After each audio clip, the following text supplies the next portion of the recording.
The sky over Altemdorf didn't just darken, it swelled with a heavy, leaden rage from early morning. The air tasted of ozone and ancient ice, a harbinger not merely of a blizzard, but of the glacier's own breath. But Lucas had no right to be afraid.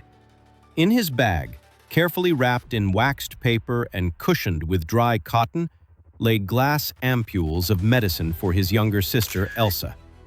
For a week, white fever had ravaged the town, and the post office in the neighboring valley, 20 miles across the pass, was the only place where the serum could be delivered.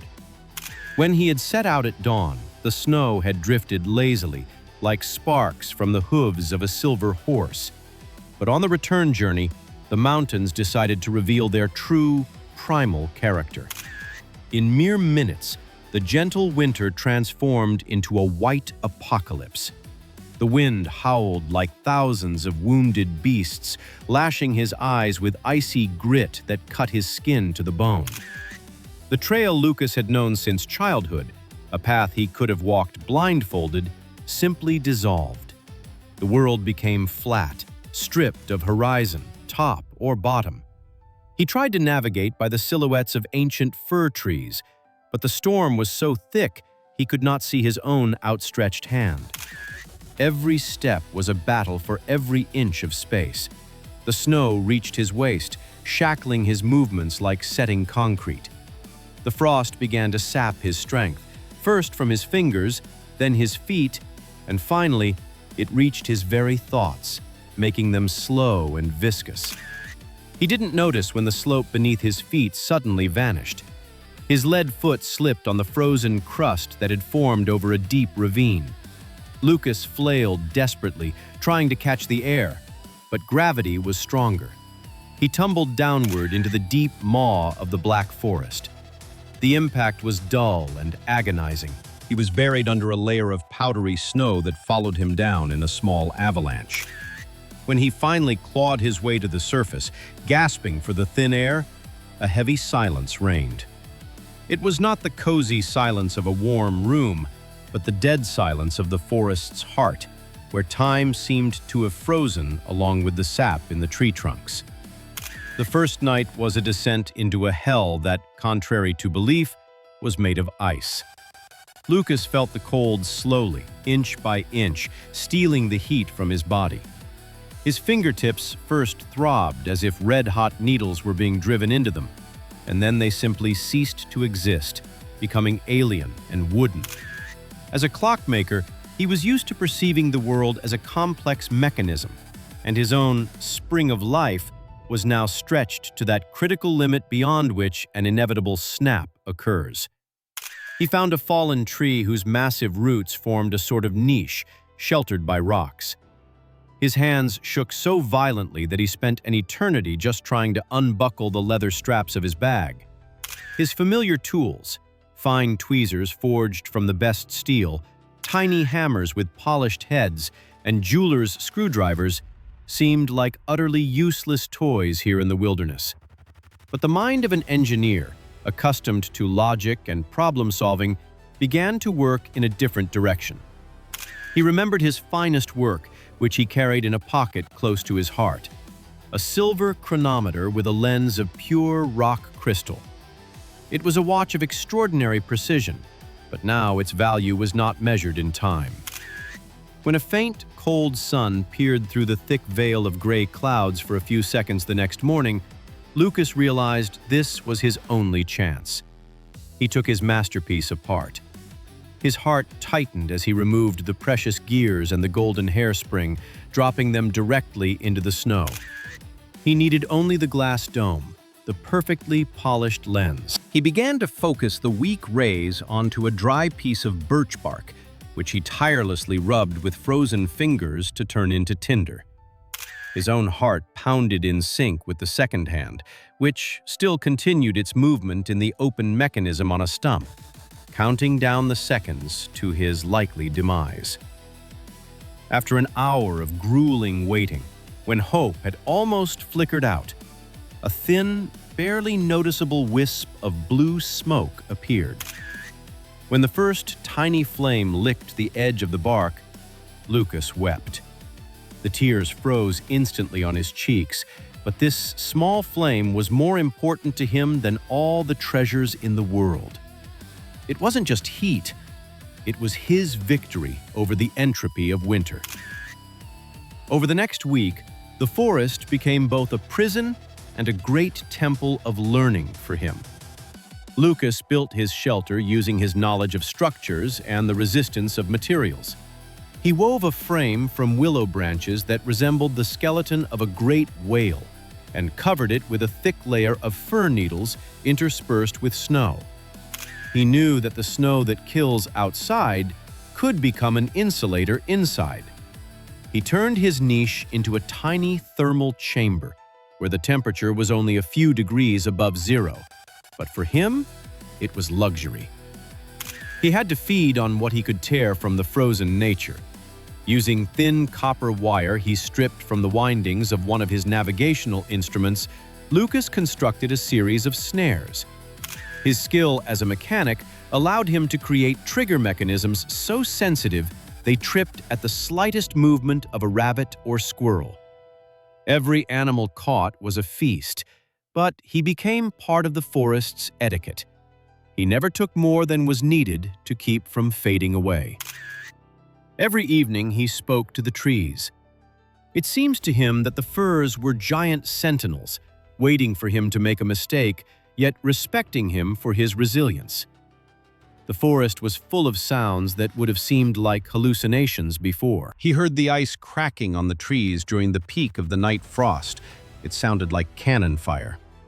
He heard the whisper of snow falling from branches, and several times he felt a gaze upon him. It wasn't the gaze of a beast. It was something heavier, older. One evening, as he warmed his hands over the fire, an old man stepped out of the deep twilight that looked like spilled ink.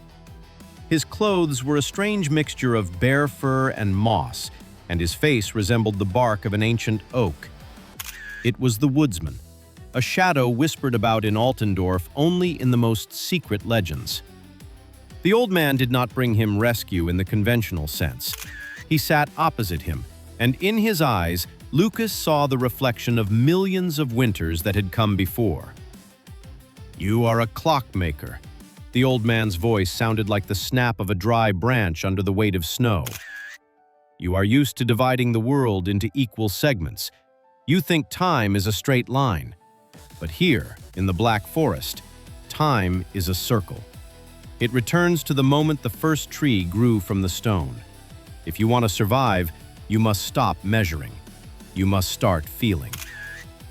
The following days turned into a strange rite of initiation. The old man did not give him food, but he taught Lucas to distinguish 50 shades of white. He showed him how to determine the direction of the prevailing wind by the shape of the snow sastrugi, even if it changed within the hour. He taught him to find springs beneath the ice that do not freeze, breathing stones, where the water remained liquid due to the Earth's heat. Lucas began to notice things he had previously ignored. He learned to feel the change in barometric pressure with his own skin. He distinguished the sounds of the forest by their pitch, knowing which branch would fall next under the weight of the rime. His hands, once pampered by velvet napkins and pure alcohol for cleaning parts, were now covered in deep scars, soot, and pine sap. They became rough, like tree roots, but at the same time they gained incredible strength. One morning, when the sky finally turned clear as a pure sapphire, the old man simply vanished. In the spot where he had sat, only a small, rusted key remained, one that fit no modern lock. It was a gift, a symbol that Lucas now held the key to his own life.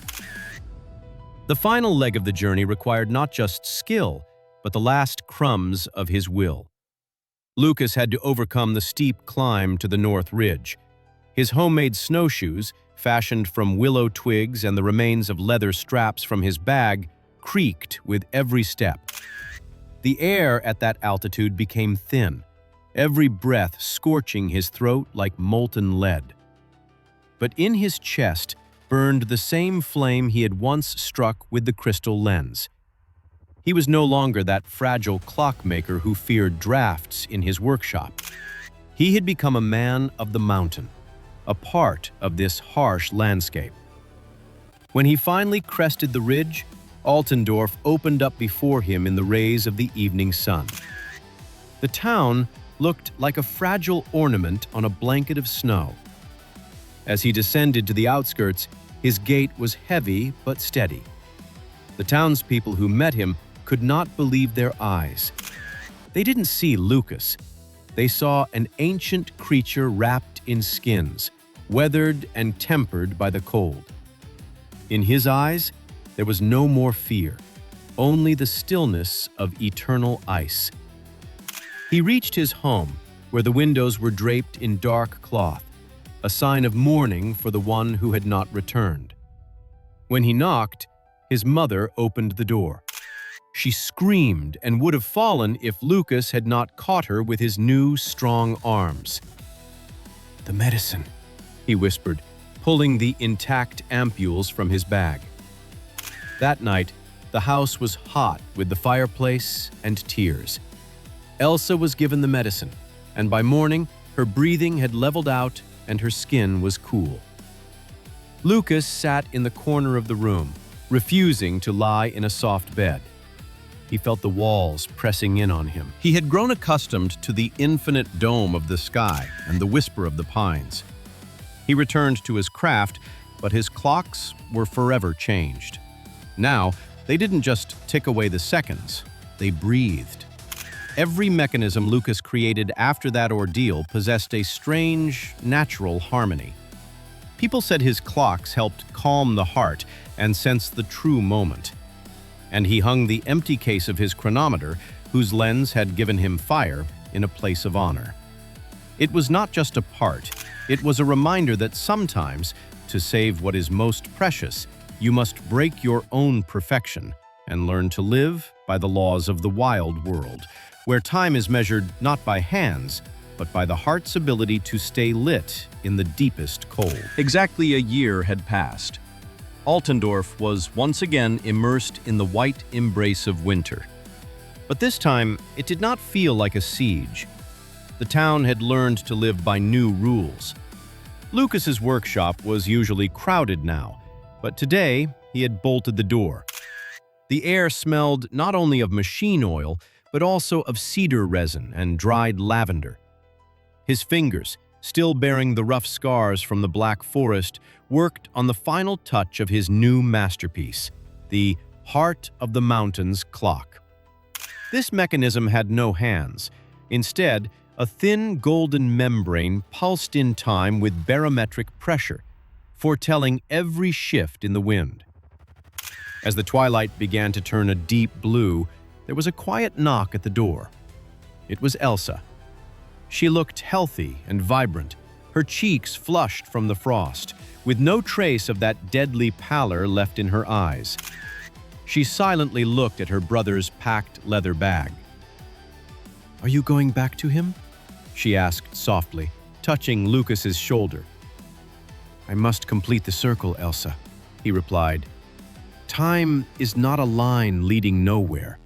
It is a path that always brings us back to what we love." Lucas set out on his journey. This time, the blizzard was not an enemy. It felt like an old friend, playfully nudging him in the back. He reached the same clearing in the heart of the Black Forest where he had once fought for his right to live. On the frozen stump, like a discarded toy, the woodsman's rusted key still lay. Beside it, Lucas placed his brass box.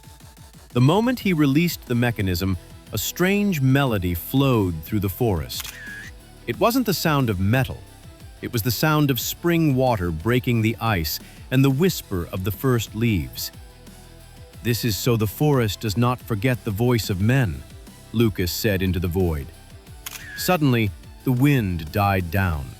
The snow stopped falling, suspended in the air like millions of tiny stars.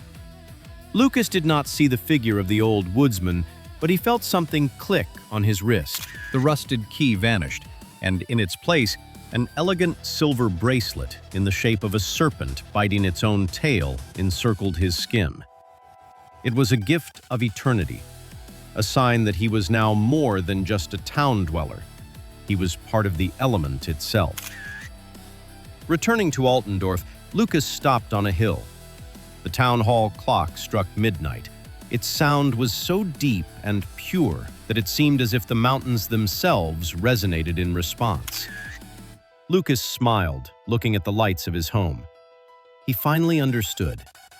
A true master is not one who conquers time, but one who learns to ring in unison with it. No winter was cold for him anymore, for within him burned a fire that required no fuel.